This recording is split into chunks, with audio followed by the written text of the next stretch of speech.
திரிபுரம் எரித்த விரிசடை கடவுள் தேரில் ஏறி வருகின்றான்.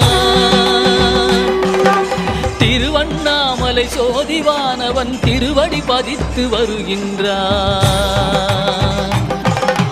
அருளுரு ஆயிரம் காட்டிய நாதன் அம்மையப்பனாய் வருகின்றான்.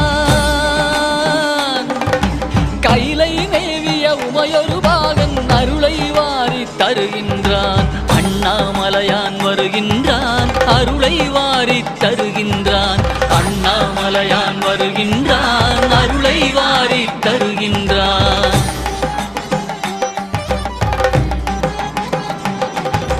குருவாய் திருப்பெருந்துறையில் அருளிய கோலம் காட்டி வருகின்றான். திருவாய் மலர்ந்து வேதம் உரைத்த திருவாசகத்தான் வருகின்றான். மதுரை மாநகர் குதிரை சேவகன் மறுபடி ஒரு முறை